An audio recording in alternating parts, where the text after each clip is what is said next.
Well, hello, friends. Mark Holmes here, and as always, thank you guys for watching, commenting, subscribing, and being part of the Joe Boo Sports Report.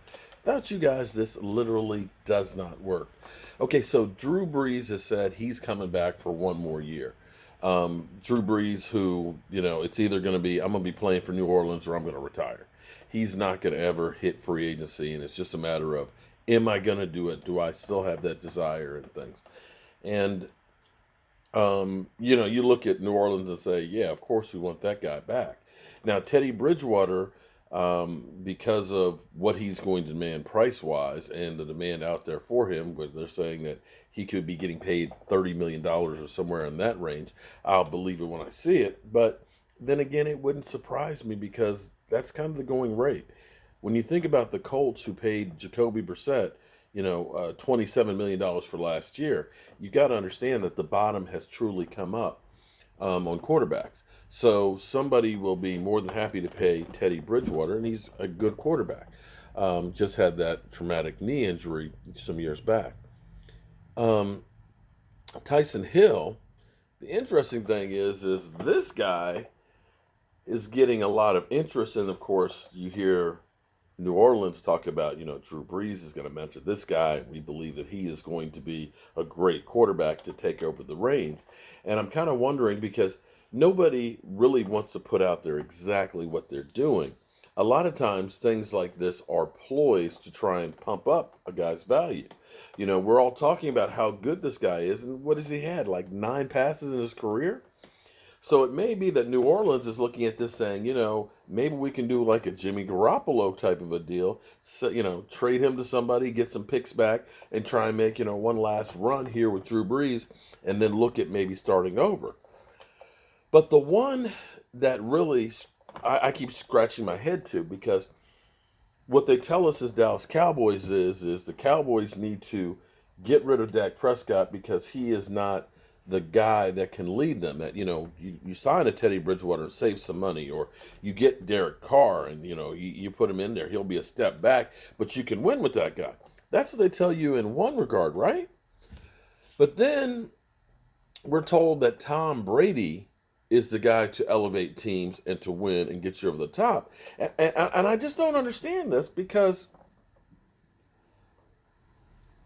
he had the number one defense, mind you, in football, right? Last year. Now, I know they say he didn't have great weapons and probably missed Gronk more than people realize and how important a tight end is. But you have the best defense in football. You have arguably the best coach in the history of football. You had great special teams, but he only put up 209 yards against the Titans. And everybody has bad games. I will say that. People don't believe that a quarterback is allowed to have bad games. But we're talking about a guy that's 43 years old, or will be next year. And let's talk about Father Time. You'll remember that Peyton Manning threw like 5,000 yards and like 50 touchdowns one year, and the next year he had like 9 TDs and 14 interceptions. That he hit that wall, bam, just like that. And you have to look at the last 2 years and say, Tom Brady was better in the first half of the season than the back half. And I'm not saying that Tom Brady isn't still really good. But when you hear about the Raiders talking about, or people speculating that John Gruden is in love with Tom Brady and having him for the quarterback, I'm not sure that what you're going to get is going to be Tom Brady with Bill Belichick years ago. And if you're a team that has a lot of holes and problems already, I don't see how that's going to get you over the hump. Am I wrong?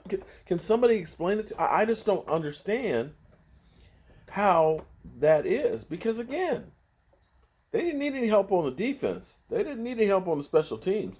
Their defense and the special teams, Lord knows the special teams had 3 block punts. How do you go through and bet your NFL coaching career on a guy who's 43?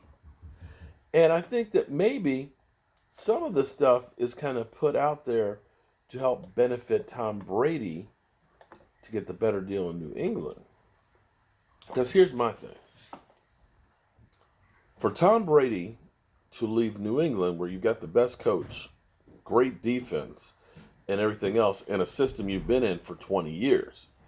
To leave to go to some place which has been a dumpster fire, like the Raiders, and have to learn a whole new system at 43 just does not seem like the thing. You say go to the Colts, and Andrew Luck as a young man got beat to hell there.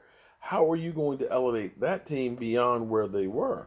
I just don't see people banking their future on a guy who you've got one year, maybe two at best on. I'm just don't see that. And to me, the whole idea of, well, trade Dak and, get Tom Brady, that's ridiculous. When you think about when Troy Aikman retired in 2000, that there's only been a couple of quarterbacks that have won more Super Bowl, multiple Super Bowls. You've got, of course, Tom Brady, who has multiple. Big Ben, he's won a couple.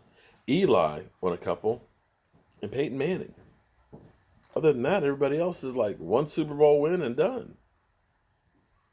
And when you look at guys that have been drafted and people have been looking for quarterbacks where they say a guy is a can't miss guy, Jamarcus Russell, number one pick. How'd that go? You look at Josh Rosen, who, they said had all the intangibles, number one pick by the Cardinals, who got traded after 1 year to Miami, who's third string on the bench in Miami. There is no guarantees, and to just say, I'll get rid of a guy who is playing above average just doesn't seem to make sense for an unknown. Now, maybe, I'm a guy with a day job and a voodoo doll, and I'm not a football expert by no means, but I'm just trying to understand how that makes sense. If you got the answer, I'll be more than happy to hear it. And one other thing too. I now truly understand. The troll from last night who ESPN Live or whatever from Twitter. I talked about this morning about how he's, you're just lie about Dak Prescott and trying to make us all believe your lies, this, that, and the other.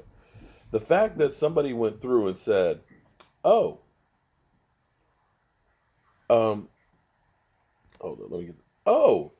about time somebody from ESPN checked your ass. It's like, dude, do you realize that this person is not ESPN? This is a person who's made a profile page and just put ESPN on it. He doesn't work for ESPN, or if he does, with only 271 followers and he's following 4,000, he's not legit. If you believe that, now I can understand the Dak hate. It's crazy. But anyway, I'll talk to you guys soon. See ya.